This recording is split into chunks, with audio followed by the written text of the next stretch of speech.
that brings me to my first resilience lesson, and that is don't chase money, chase interesting opportunities.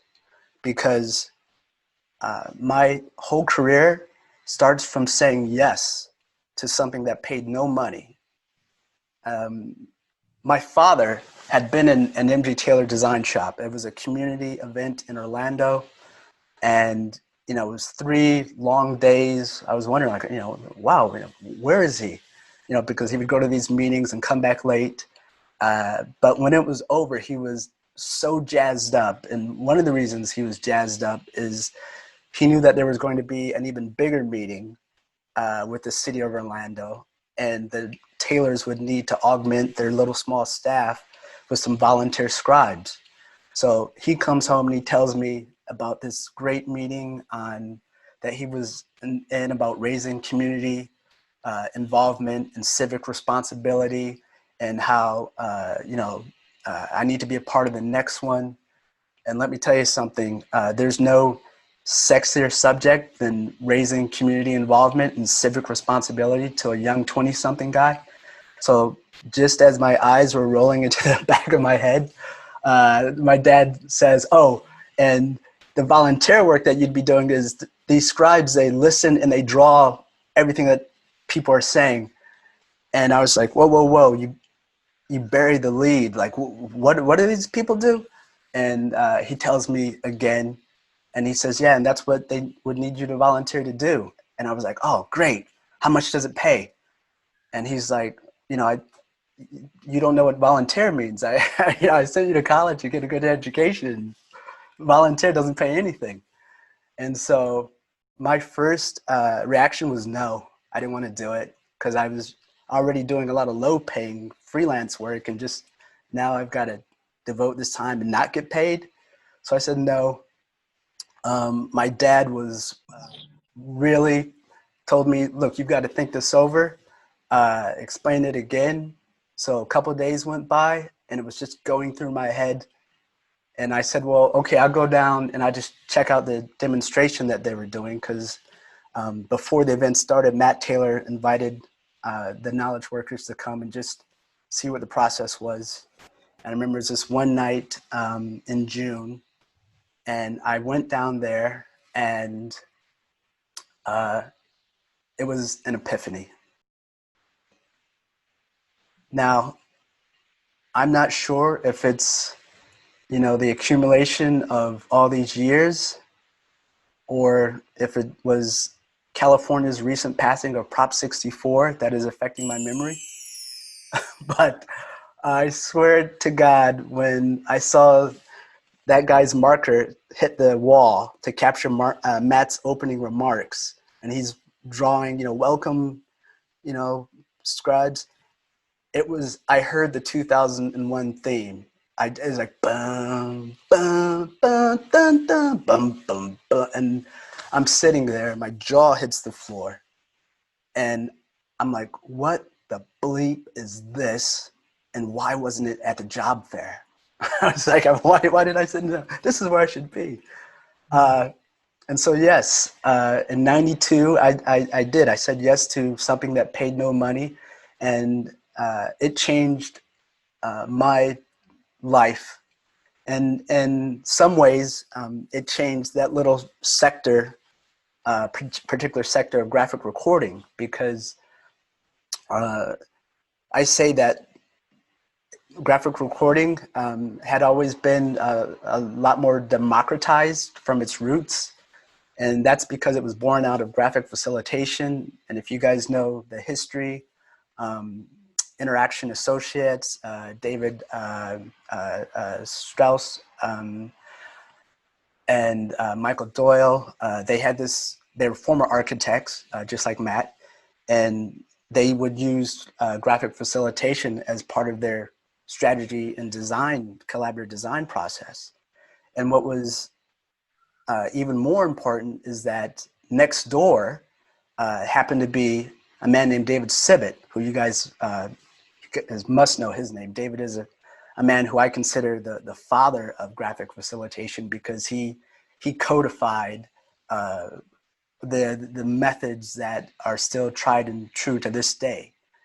But those methods, because the person holding the marker was usually the person leading the meeting, so hence graphic facilitator.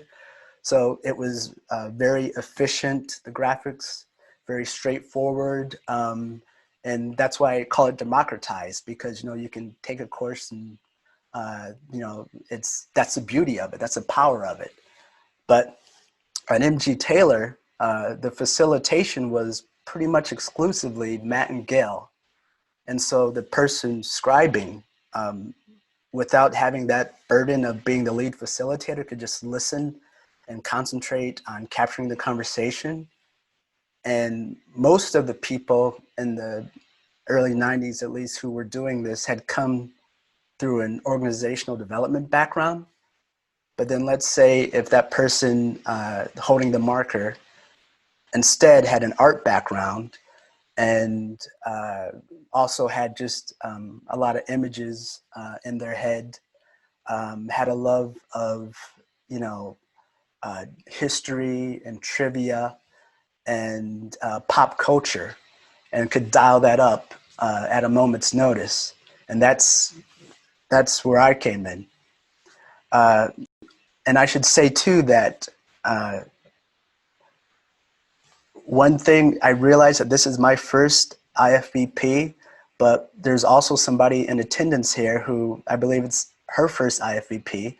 And it's this person who I recommended take a Grove course, because she said she wanted to be a graphic facilitator. So before the pandemic, she did her first Grove course, and she was so charged up about the Grove that she said that she wants to come to IFVP.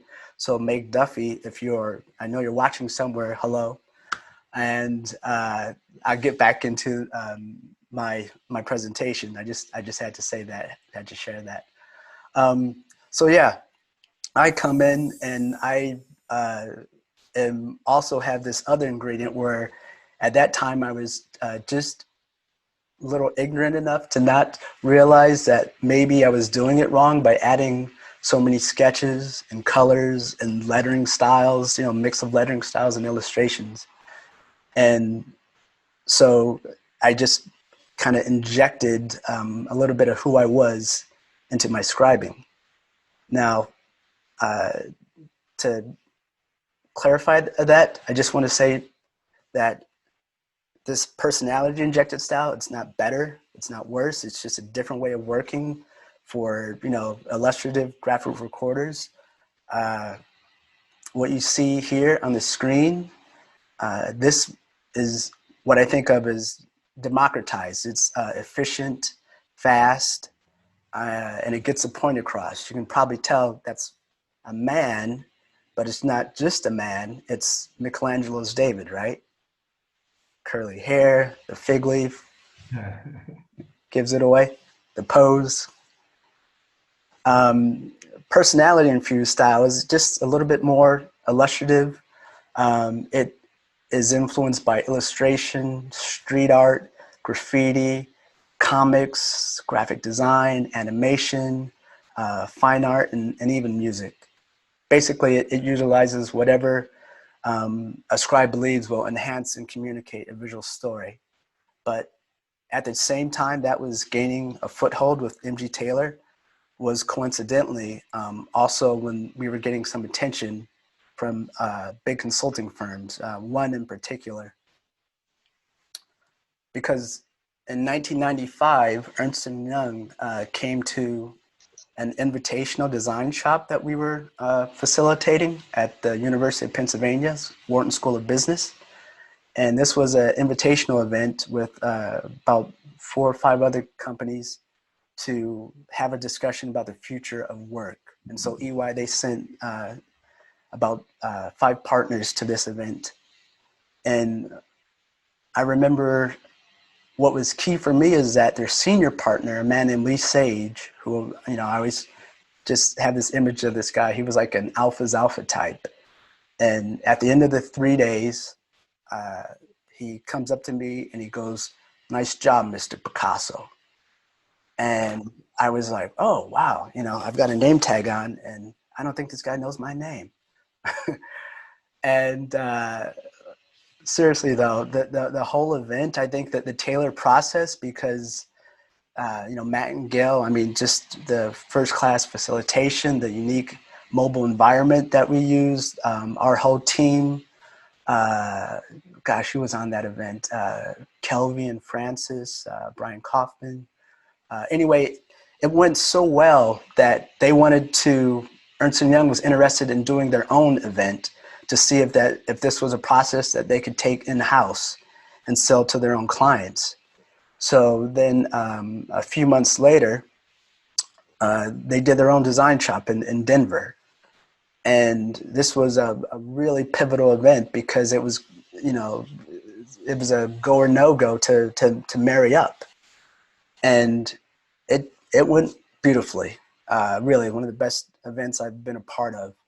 And I remember at the end, we brought drinks and champagne in because we knew, hey, we're going forward. And once again, Lee Sage, the senior partner, he stood up and he said, you know, guys, we are going to have Matt and Gail train up a bunch of facilitators. We are going to take you guys, your environment, you know, the whole kit and caboodle. And then he tipped a champagne glass at me and he goes, and we're going to make a bunch of our own Mr. Picassos all over the world. And they did. And I remember I was just like, I was like, wow, he doesn't know my name. He still doesn't know my name. I'm just Mr. Picasso, Christopher. And they did. And I've written actually about that on my site, an article called The History of Modern Scribing and Graphic Recording. At least that one particular section of it, of graphic recording. And there's a link in my bio if you want to read about that. It was a great time to be aboard the MG Taylor boat, and I'm proud of my time there. But I won't go into it too much, the details, but by 1998, we had hit an iceberg that was made out of a bad contract and some big debts, and things got rough. And I left. I did. I had to leave, and it was a tough decision.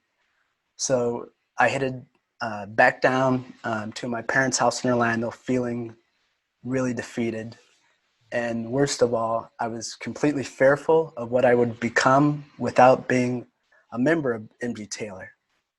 And that leads me to my second lesson of resilience. And this is uncontrolled fear short circuits your rational thinking capability and can inhibit your ability to make wise decisions.